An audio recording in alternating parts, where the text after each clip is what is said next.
You ready for talk to me now, I'm Flim? Yeah, you're gonna ask some questions and go ahead, yeah? Okay, the Jonkonnu is one of Africa's leading culture. It all began in the abolition of slavery from those times. The black people and the slave and plantation create that thing to mock and jeer, to make fun of the slave masters.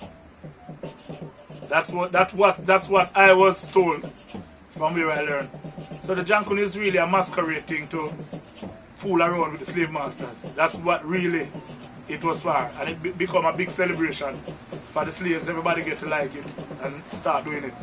They even have a, when slavery abolished them, they even have a competition, you know, with Jonkonnus, you know, from each plantations. Compete and see who's the best. The slave masters, them keep that. And the best one win a lot of prizes and stuff. That's what I will learn about it.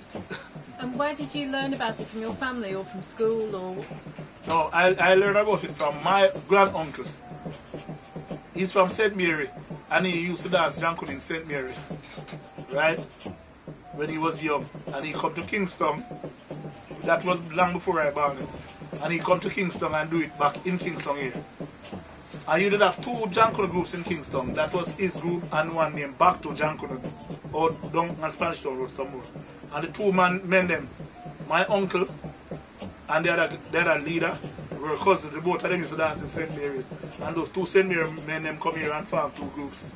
Two of the best Jonkonnu groups in Jamaica.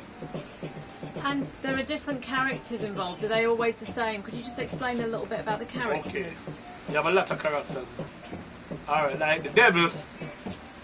Everybody know about the devil with the long fork.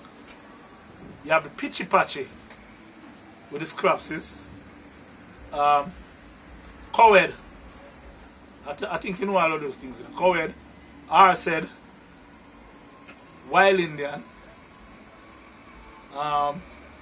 Warrior. Warriors are Indian too, you know, but it's a different Indian. When he performs more wild and even wild Indian. Like he always want to war.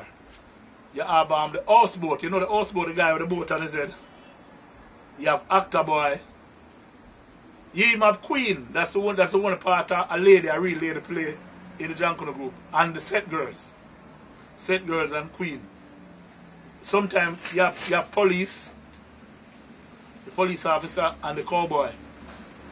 Right? I talk about Belly Woman already. Belly Woman. Which one miss out now? Help me, Junior. Houseboat. Houseboat. Tell them houseboat. Jack in the Green. Jack in the Green. Yeah. Represent the slave hiding in the green bushes. A guy with pure crops is like the pitchy patchy in pure green. That's Jackie the Greek. So far, those characters, I have the sailor. Some group have a lady what they call Mama Tumbe with a big belly and a big bottom.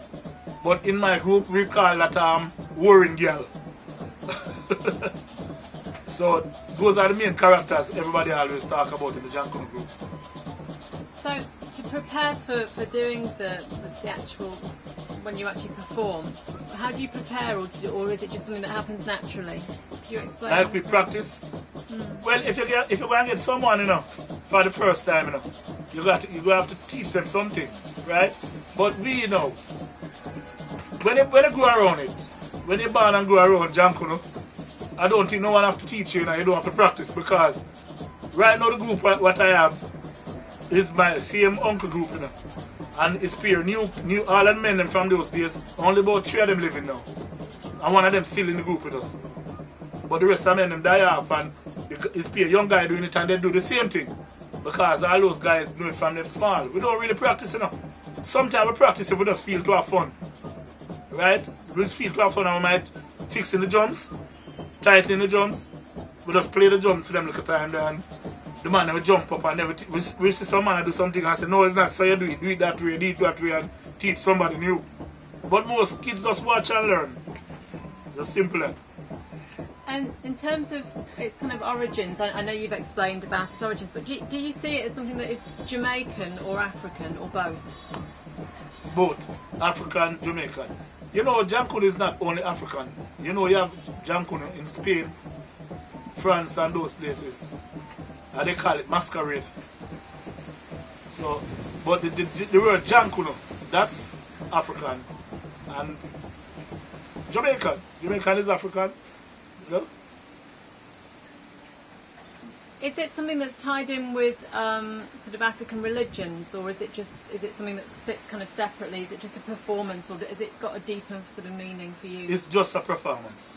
As what I said, it was a thing to make fun of the slave masters. It's just a performance. They say the devil represents the slave master, right? And the sailor is the guys on the ship and those things, The wild Indian and the cowboy represent where the slave master coming from in Texas with Indian, and it speaks a lot of things, right? And the belly woman would be the black woman where the slave master get pregnant. They told me all of those things, that all they represent something to do with slavery. They come from the same place in Africa. But people spread all over the world, so they still do the culture. And how are you going to make Jonkonnu survive for future generations? Oh God, that's a big one. As far as I see, Jonkonnu look like it will survive to me. Because now, culture change in Jamaica, and you find the people not really even think about Jonkonnu and things like that. The young people, them think they die out on them, they say it's weird. But you still have young people find it interested and keep on doing it, so I think it will just continue that way. The thing is not really the people but want to participate in Jonkonnu, because they teaching it in school now. We even go to some school and teach them. So they're teaching kids it. So Jamaica 50, we go and perform with a different group, with some school children. So they're trying to bring it over to children, but it's up to those people who have the money and who can keep up the culture to keep it going. Otherwise, from that, it won't be around if they don't do it. Right? One time, Jonkonnu used to walk on the street and perform for money. Like every Christmas and so. All of those things cut out. So that was a thing what keeping it alive. But it cut out because of violence and things like that. Right? But I think it will be around. I think so. Have to be around somewhere. Because right now in Jamaica you have around 6 groups, so. And the school children, them doing it too. But on YouTube I see a lot of different cultures of Jonkonnu. Since I put up my own, I see a lot of them. I didn't know they was there. I even see one with my group who I didn't know was there too. Someone put up from a long time. I couldn't believe so I would be leading it. If you want, you can take a look at the costumes.